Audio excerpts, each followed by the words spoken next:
ছোট সেলিব্রিটি আপনারা ভাবছেন হয়তো মেয়েতে কি দেখে সাধারণ রান্না, তাই আপনাদের সাথে সাধারণ রান্না শেয়ার করলাম। আপনারা ভালোবাসা দিন ছোট মানুষটাকে, অবহেলা করবেন। এখানে আমি চাউল ভেজেছি, অত চাউল এটা আমি চিতল পিঠা বানাবো, গরু মাংস দিয়ে আসতে খাবো।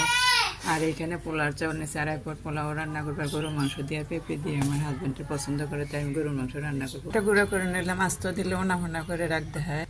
আমি পরিমাণ মতন দিয়ে দিলাম, মতন লবণটা ভাজা দিবার, পেঁয়াজ পেস্টে দিব, বাটা বাটা পেঁয়াজ বেরেস্তা করে নিচে গরম মাংস দিবার, পোলাও দিব, ফুটে রেখে পোলাও বসাবো পানি ছেড়ে দিয়ে। মশলাটা আমি দিয়ে দেবো, সব মশলা লবণটাও দিয়ে দিব, বাটা বাটা দিয়ে রেখেছি সেটা দিয়ে দিব, দুধ দিয়ে দিব, প্রেসার গুঁড়া দুধটা দিয়ে দিব, ঘি দিয়ে দিব, সয়া সস দিয়ে দিব, দিচ্ছে পরিমাণ মতন দিচ্ছি। আল্লাহ হাত দিয়ে মেখে কিছুক্ষণ রেস্টে রেখে দেবো। পেস্টও দিয়ে দিলাম, বেরেস্তা পেস্টও দিয়ে দিলাম, এখন রেস্টে রেখে দেবো, ম্যারিনেট করে রেখে দিচ্ছি। পেস্টও দিয়ে দিব।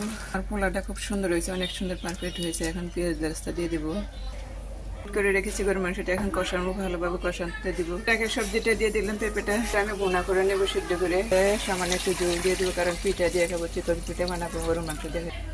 আমি ব্লেন্ডার করে নেবো, দিয়ে আমি চেলে নেবো, যদি কোনো হাঁসতে খেতে তাই আমি চালনি দিয়ে চেলে নিব।